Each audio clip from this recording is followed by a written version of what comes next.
대부분 국가의 첫 번째 왕이 세워질 때는 상당히 신화적인 방식으로 세워진 스토리들이 많이 나옵니다. 그러나 이스라엘의 첫 번째 왕이 세워질 때에는 제비뽑기로 물론 하나님의 선택이 있었지만 제비뽑기로 이렇게 해서 사울 왕이 세워지게 되었습니다.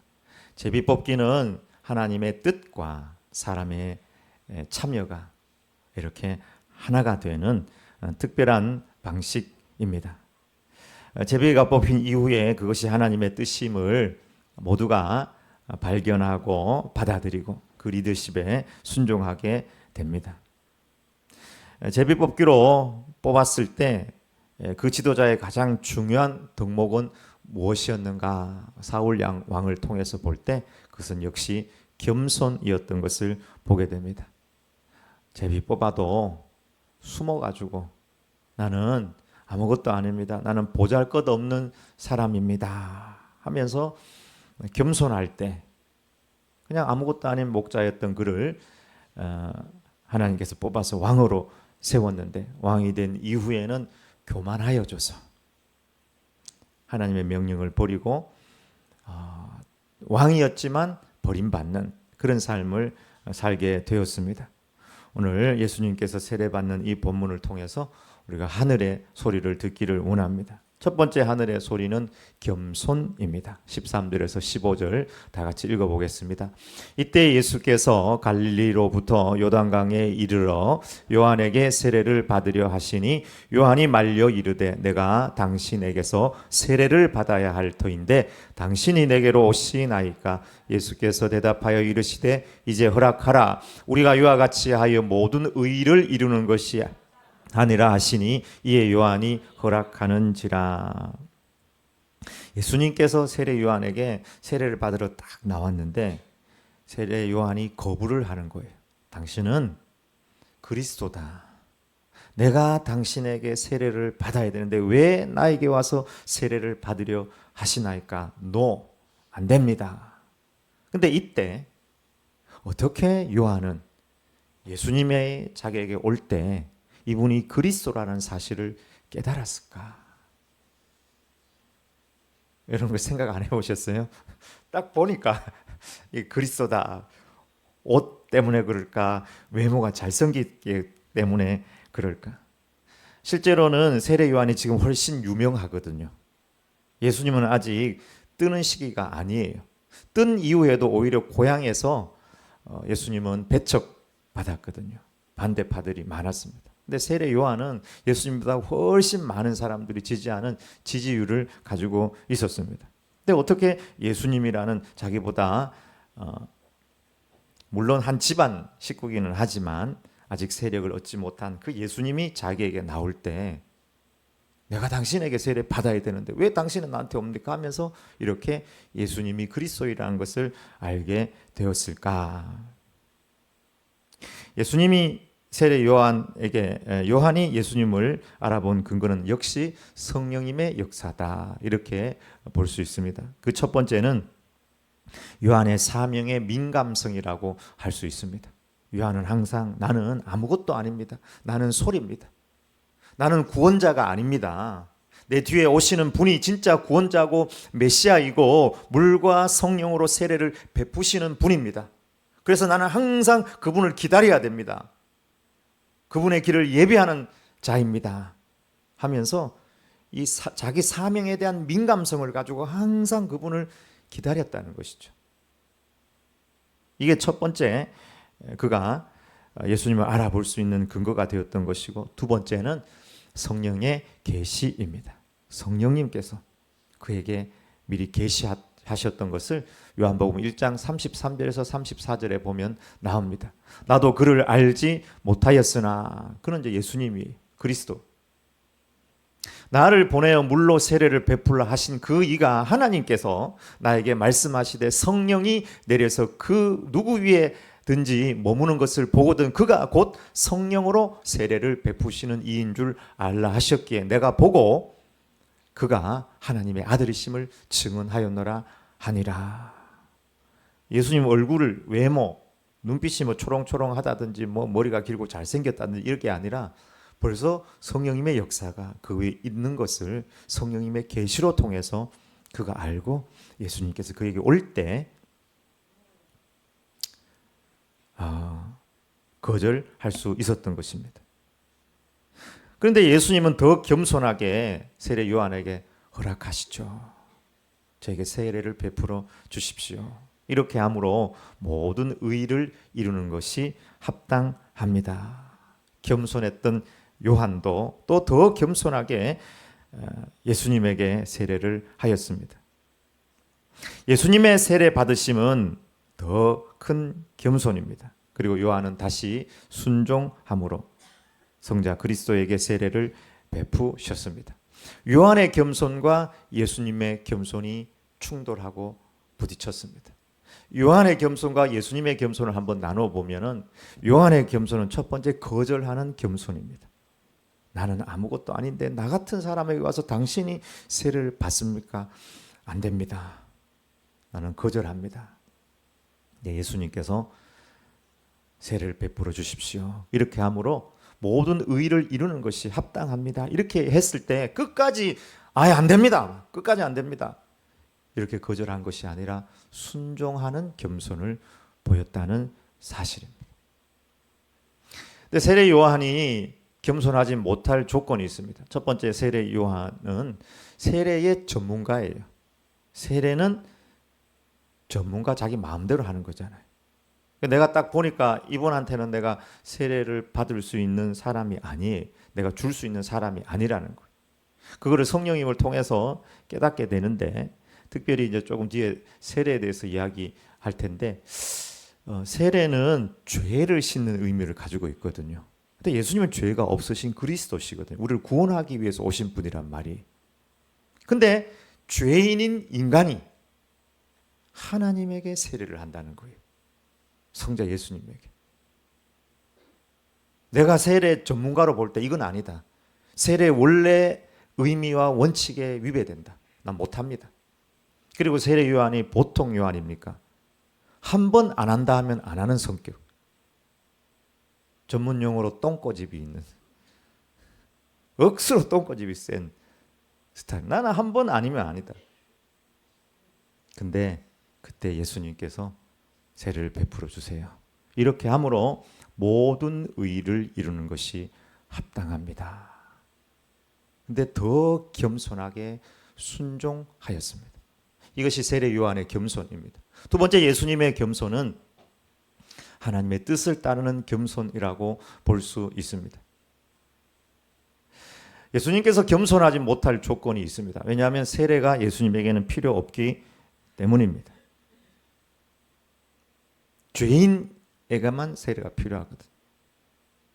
죄를 씻는 의식이 세례잖아요. 회개하고 세례받고 죄사함 받으면 성령을 선물로 주세요. 근데 예수님은 죄가 없으시다는 것이 성경에 나와 있어요. 그 다음에 예수님은 삼위일체 하나님이세요. 하나님이 인간인 세례 요한에게 가서 무릎을 꿇고 물속에 들어가서 세례를 받는 거예요. 하나님이 죄인의 손에 세례받는 이런 아이러니와 이런 겸손이 오늘 본문에 기록이 되어 있습니다. 예수님은 세례 받을 필요가 없는 이유가 히브리서 4장 15절에도 기록이 되어 있는데, 예수님은 죄가 없으시기 때문입니다. 그러나 예수님은 세례를 받으심으로 죄인과 연합하고 죄인과 똑같은 존재로, 어떻게 보면 그때부터 죄인으로서 제물로 드려지기 시작했다, 이렇게 볼 수가 있습니다. 고린도후서 5장 21절에 하나님이 죄를 알지도 못하신 이를 우리를 대신하여 죄로 삼으신 것은 우리로 하여금 그 안에서 하나님의 의가 되게 하려 하심이라. 죄가 없으신 영원하신 하나님이 죄가 있는 세례 요한이라 그래도 그건 죄인이에요. 죄를 씻어주는 세례, 회개케 하는 세례는 세례로 통해서 하나님께서 역사하셔서 그에게 임하는 건데, 하나님인 예수님께서, 성자 예수님께서 이 땅에 오셔서 죄인인 그에게 무릎을 꿇고 우리 속에 들어가 죄를 씻는 예식, 나는 죄인과 연합하며 세례받음으로 나 또한 제물로 드려지기를 원합니다. 영원하신 그분께서 세례요한에게 세례받는 이런 겸손을 보이셨습니다. 이 겸손을 통하여 성령님께서 역사하시고 구원을 이루셨습니다. 여러분, 겸손은 하나님의 뜻입니다. 전쟁은 어떻게 일어나는 거예요? 교만과 교만이 충돌함으로 전쟁이 일어납니다. 사탄의 본질은 교만입니다. 천사였던 존재가 하나님처럼 높아지려고 하고, 하나님처럼 찬양받으려고 하고, 하나님처럼 자기가 마음대로 판단하고, 하나님처럼 능력을 행하려고 하늘처럼 높아졌다가 저 지옥처럼 낮아지게 된 존재가 사탄입니다. 이 교만한 사탄의 특징은 언제나 남 탓하고 판단하고 정죄하고 용서하지 못하고 기쁨이 없는 존재, 교만한 자의 특징입니다. 늘 제가 여러분에게 말씀하는 것처럼 겸손은 열매가 아니다, 이렇게 말씀드렸습니다. 왜 그래요? 예수님을 오래 믿으면 겸손해지는 겁니까? 그 겸손의 열매를 맺는 거예요. 성령의 열매에 겸손이 없잖아요. 그렇게 귀한 너희 안에 이 마음을 품으라고 할 때 예수님 겸손한 마음 이야기하는데 그 열매에 안 들어가 있어요. 왜 그런가요? 왜 그런가요? 겸손은 우리의 실존이고 본질입니다. 우리는 겸손할 수밖에 없는 무지무능하고 한계가 있는 존재라는 사실입니다. 모든 하나님의 뜻은 이 겸손의 통로를 통해서 온다 볼 수 있습니다. 사랑과 희락과 화평과 오래 참음과 자비와 양성과 충성과 온유와 절제도 다 겸손을 통해서 오는 거예요. 그렇게 본다면 겸손을 나무로 치면은 물관과 채관과 같다, 이렇게 볼 수 있습니다. 물관을 통해서 물이 막 올라와서 무럭무럭 식물이 자라고 또 열매 맺고, 채관을 통해서 영양분이 막 올라와서 달콤한 열매가 되는 것처럼 겸손의 통로로 통해서 아름다운 성령님의 열매를 맺을 수 있다고 생각합니다. 여러분, 사탄은 얼마나 위대한 존재예요. 하나님 가장 가까이에서 하나님을 찬양할 만한 그런 성품과 위대한 존재인데, 거기에 교만이 싹 들어가 보니까 그런 은사와 능력의 존재도 사탄으로 변해버리고 하나님을 대적하는 거예요. 아무리 부족하고 연약해도 겸손할 때 성령님께서 역사하셔서 그 겸손의 통로로 통해서 하나님께서 생명의 역사, 구원의 역사, 성령님의 열매를 맺는 줄 믿습니다. 살면 살수록 저 스스로도 확인하는 것은 내가 이렇게 죄인이고 항상 부족하다는 거예요.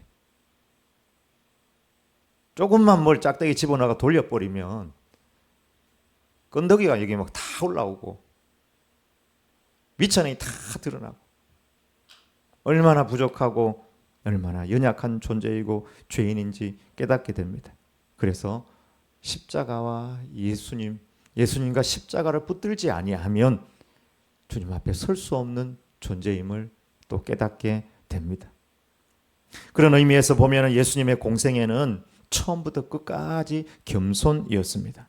세례도 겸손이고 십자가에 못 박혀 돌아가시는 것도 겸손입니다. 예수님의 구원은 겸손을 통해서 우리에게 이루어졌다 볼 수 있습니다. 겸손이라는 말을 사용할 수 있는 분은 오직 예수님밖에 없다고 생각합니다. 나는 겸손하다, 그 말이 맞아요. 우리는 겸손할 수가 없어요. 우리 존재를 발견하면. 어느 목사님 제가 잠깐 설교를 들었는데 절대로 고난이 없으면 겸손을 배우지 못한다, 이렇게 얘기하더라고요. 나 겸손할래 이렇게 해도 그 겸손이 아니라고. 반드시 고난을 통해서 겸손을 배우게 된다. 예수님의 세례는 의인이 죄인이 되는 겸손. 예수님의 십자가는 하나님이 죄인이 되어 형벌받아 죽으시는 겸손입니다. 겸손만이 하나님의 뜻을 이룰 수 있습니다. 우리의 교만이 철저히 죽는 그곳에서 성령님의 열매는 맺혀집니다. 내 안에 교만이 막 일어나고, 이 교만한 자의 특징인 정죄와 비판과 무용서와 악한 것들이 올라올 때 하나님인 그분께서 세례 요한인 죄인 한 인간에게 나아가서 하나님의 뜻을 이루기 위해서 무릎을 꿇고 물속에 빠져서 세례 받으신 그 예수님의 모습을 꼭 기억하시길 바랍니다. 두 번째, 성령님의 충돌과 하늘의 소리입니다. 다 같이 읽어보겠습니다. 예수께서 세례를 받으시고 곧 물에서 올라오실새 하늘이 열리고 하나님의 성령이 비둘기같이 내려 자기 위에 임하심을 보시더니 하늘로부터 소리가 있어 말씀하시되 이는 내 사랑하는 아들이요 내 기뻐하는 자라 하시니라. 아멘. 성령의 임재인데 왜 성령님의 충돌이라고 이렇게 이야기할까? 이상하죠? 이유가 있습니다.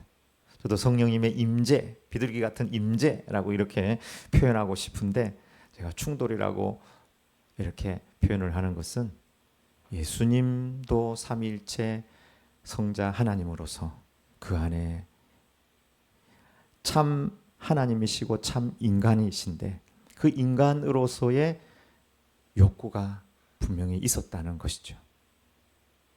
예수님은 아무런 욕구가 없었을까요? 예수님의 꿈, 예수님의 현실적인 필요. 그런데 성령님께서 비둘기처럼 그에게 임하시고 폭풍처럼 충돌하는 그 순간에 예수님 안에 있던 모든 예수님의 욕구들은 하늘의 소리로 흡수가 되고 그 방향이 하늘을 향해 나아갔다 하는 사실입니다.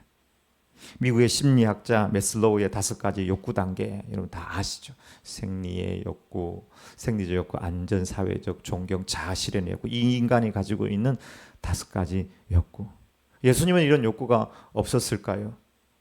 예수님도 잠과 음식과 생존을 위해 필요한 기본적인 욕구와 신체와 재정과 법적인 보장 안에서 안전을 누리고 싶은 생리적 욕구와 함께 안전의 욕구가 분명히 있었을 것입니다.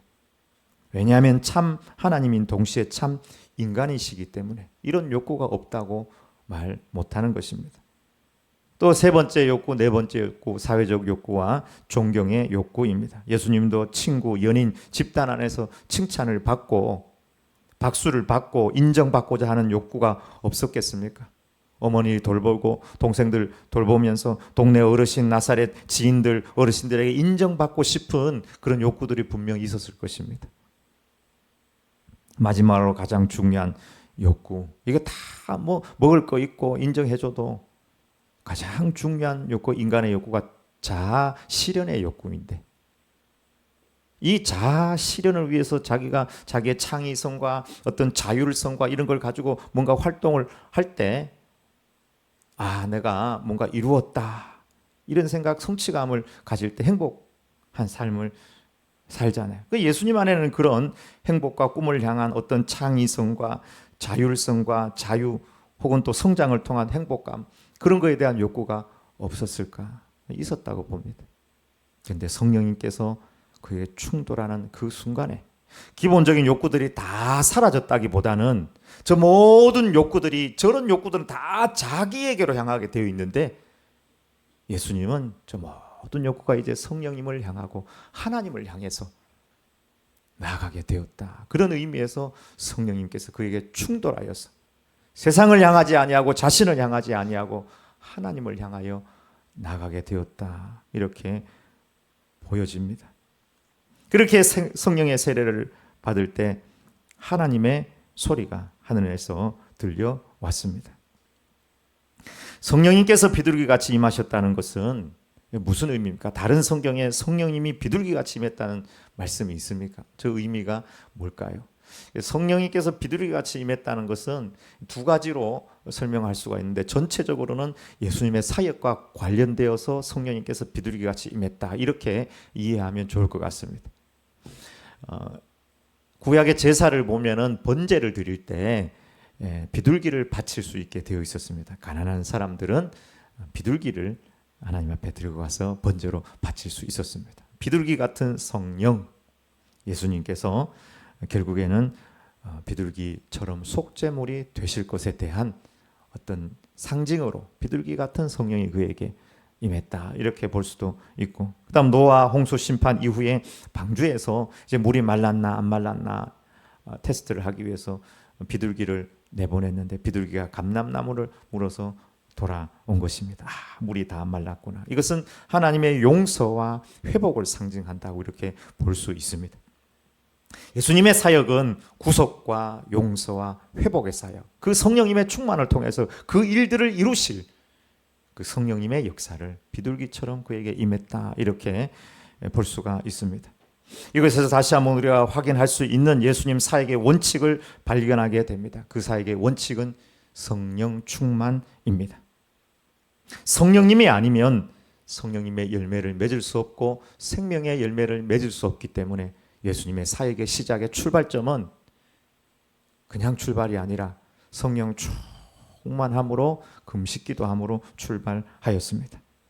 그래서 예수님께서 제자들에게도 원했던 유언과도 같은 말씀은 성령 충만이었습니다.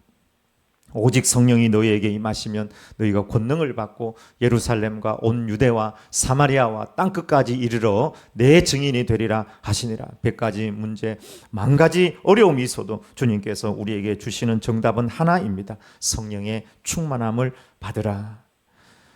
초대교회 제자들도 교회도 마찬가지, 돈도 없고 조직도 없고 무슨 교회당 건물도 없고 있는 거는 오로지 핍박밖에 없었습니다. 그럼에도 불구하고 많은 성령님의 열매, 생명의 열매를 거둘 수가 있었습니다. 이유는 무엇입니까? 정답은 하나, 성령 충만입니다. 술 취하지 말라, 이는 방탕한 것이니 오직 성령으로 충만함을 받으라. 여러분, 성령 충만은 무엇입니까? 인격적인 성령님의 다스림을 내가 받아들이며 하나님의 뜻을 이루는 것입니다. 물론 감정적으로 기쁜 것도 들어갈 수가 있지만 신앙생활 해보니까 꼭 그런 것만은 아니더라. 감정도 기분 나쁘면 이렇게 돼요. 그러나 우리 의지가 있으니까 믿음으로 성령님의 다스림을 받아들이고 하나님의 뜻을 이루기에 순종하는 것, 이것이 성령 충만입니다.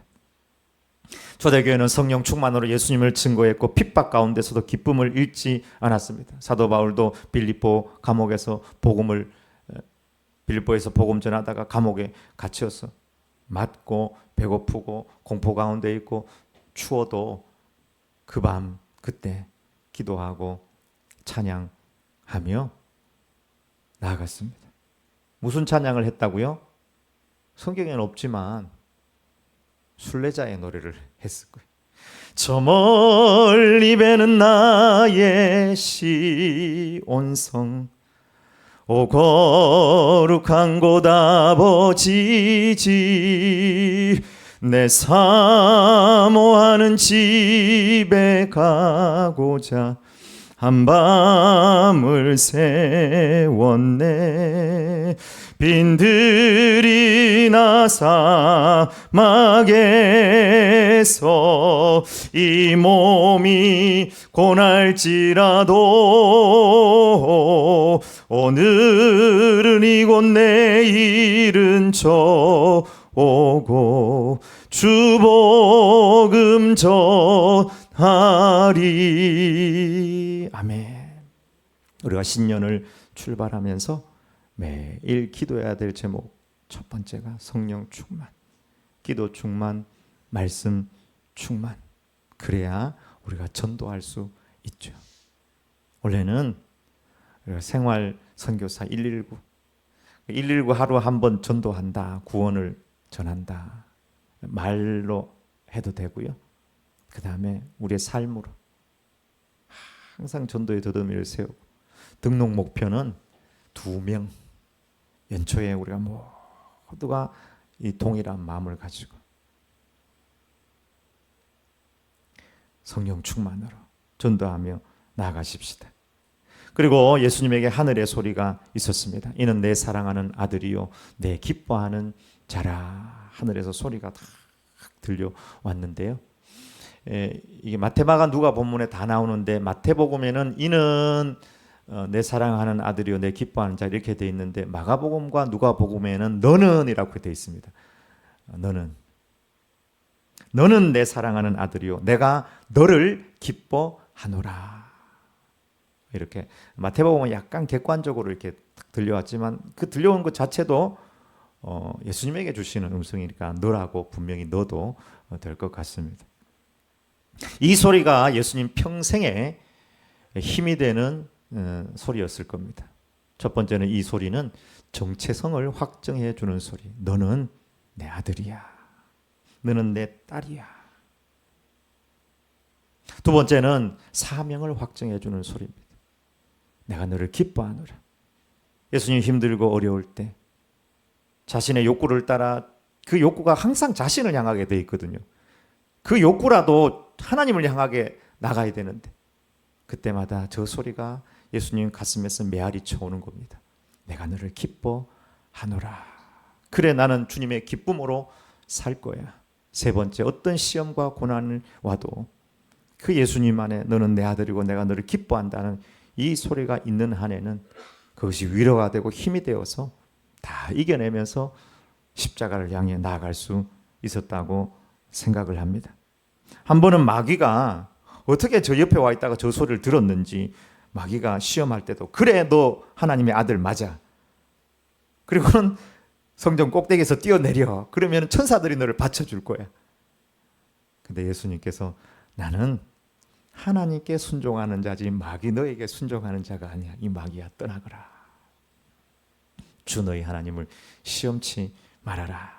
그렇게 말씀하셨습니다. 우리의 맏아들 예수님에게 들려주신 하늘의 소리는 우리에게도 동일하게 주시는 음성인 줄 믿습니다. 하나님의 음성을 들으시기를 바랍니다. 너는 내 사랑하는 아들이고 딸이고 내가 너를 기뻐하노라. 아멘. 구약 성경에도 이와 거의 흡사한 똑같은 말이 나오는데요. 이사야 62장 4절에 보면 그의 백성을 향하여 헵시바다 뷸라다 이런 말을 사용하고 있습니다. 뷸라라는 말은 결혼했다는 말입니다. 우리는 결혼한 사이야. 우리는 부부야. 헵시바라는 말은 내 기쁨이 너의 안에 있다 그런 뜻이에요. 이 말씀을 구약적으로 표현하면 딱 그거예요. 여기는 이제 부모 자식 간에 내 아들이다 이렇게 했지만 구약에는 우리는 부부야. 내 기쁨이 당신 안에 있어. 너는 헵시바고 뷸라야. 우리가 우리 자녀들을 볼 때 내 아들이야. 아들아. 아들을 볼 때 아들 이렇게 부르잖아. 딸 이렇게 부르잖아. 아들인 존재, 딸인 존재 그것만으로도 기쁘잖아. 내가 너를 기뻐한다. 제가 아는 형님도 예언을 받았다고 그러더라. 그 부흥회 할 때 예언을 받았는데 하나님께서 들려주신 음성이 그에게 있었는데 뭔가 봤더니 딱 그거 한마디 해줬대. 하나님께서 내가 너를 사랑한다 그랬대. 내가 너를 좋아한다. 내가 너를 사랑한다. 그 한마디에 내일 어디 뭐 사라, 번호 뭐 사라 이거 아무것도 필요 없고 내가 너를 사랑한다. 그거 하나에 100가지 10,000가지 어려움과 아픔이 오더라도 다 이겨낼 수 있는 힘이 되었다고 합니다. 하늘의 소리 성령님의 음성을 들으면 흔들리지 않을 수 있습니다. 사도 요한이 밤모섬에 유배돼 가지고 오늘 내일 할 때 그 주일날에 성령님의 감동으로 나팔 같은 큰 음성을 듣게 되었습니다. 그것은 교회에 주시는 계시였습니다. 사도 바울이 그 환상을 보고 그 계시를 들었을 때에 너무너무 힘이 되는 거예요. 엘리야도 마찬가지입니다. 사역에 지쳐서 에너지가 다 방전이 돼가지고 주님 나 이제 더 이상 못하겠습니다. 지쳤습니다. 나를 데리고 가십시오. 이렇게 얘기했어요. 방전이 돼가지고. 방전 아십니까? 방전돼 본 분들 있으시죠? 인생이 이미 방전돼 본 방전. 근데 하나님께서 막 지진을 일으키고 태풍을 치고 바람을 부는데도 그 가운데 하나님께서 나에게 말씀하시나 들었는데 아무 소리가 없어요. 태풍도 지나고 바람도 지나고 지진도 지나고 난 다음에 세미한 음성을 들려주셨다고 그랬습니다. 그 내용은 안 나와요. 근데 이런 이야기일 거예요. 너는 내 사랑하는 아들이고 내가 너를 기뻐한다.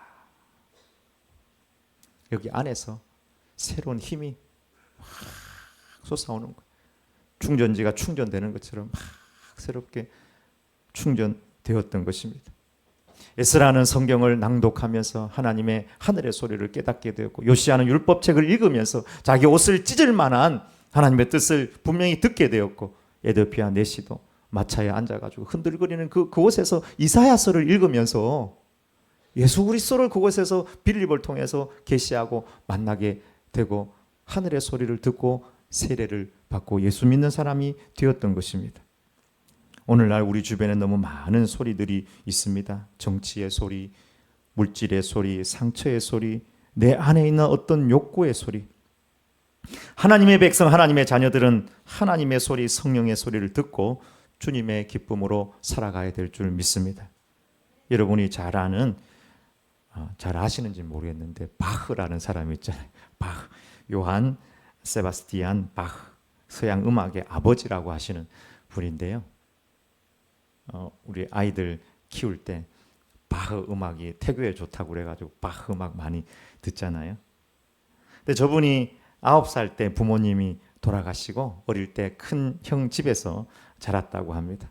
결혼을 해서 가정을 이루었는데 7자녀를 낳았는데 3자녀가 죽는 아픔을 겪었고, 또 자기 아내가 먼저 세상을 떠나게 되었습니다. 작곡가, 연주가로 또 점점 많은 활동을 하였지만 당대에는 큰 인정을 받지 못하고 노년에는 실명하게 되고 뇌출혈로 고통을 겪다가 쓸쓸하게 죽음을 맞이하였습니다. 이 바흐의 음악의 위대성을 안 멘델스 존이 1829년 바흐의 마태 순환곡을 초연 지휘함으로써 그가 점점 알려지게 되고 19세기, 20세기에는 바흐 부흥 운동으로 이어지게 되었다고 합니다. 바흐 인생은 참 힘든 인생, 어려운 인생, 아픔이 가득했던 인생이지만 근데 그의 악보를 보면은 S, D, G가 거의 다 써 있다는 거예요. 아니면 I, J, 아니면 I, N, J. S, D, G는 Soli Deo Gloria, 하나님의 영광을 위하여. J, J는 예수 주바, 예수스 주바, 주님 도와주십시오. 작곡을 하다가 모르겠는 거예요. 주님 도와주십시오. 예수스 주바. 예수의 이름으로 INJ 곳곳에 써놓고 하나님 영광 돌리는 영감의 찬양을 다 작곡해서 지금도 뭐 어떤 기독교 어떤 예식이 되면은 바흐 음악을 그렇게 많이 부르고 있고 우리 자녀들에게도 많이 들려주고 있지 않습니까? 아무리 고난과 어려움이 있다 할지라도 오직 하나님의 영광을 위해서 나는 이 곡을 씁니다. 이 백성은 내가 나를 위하여 지었나니 나의 찬송을 하게 하려 함이니라. 올 한 해 우리가 하늘의 소리, 겸손의 소리를 듣고 주님을 따라가기를 원합니다. 하나님께서 가장 기뻐하는 삶은 십자가를 지고 말씀에 순종하며 사랑하는 것입니다. 주님 안에 하늘의 소리가 메아리쳤던 것처럼 우리 안에 세상의 소리, 내 욕구의 소리가 아니라 하늘의 소리, 성령님의 소리, 말씀의 소리가 메아리치는 올 한 해가 되시길 주의 이름으로 축원합니다. 아멘. 기도하겠습니다.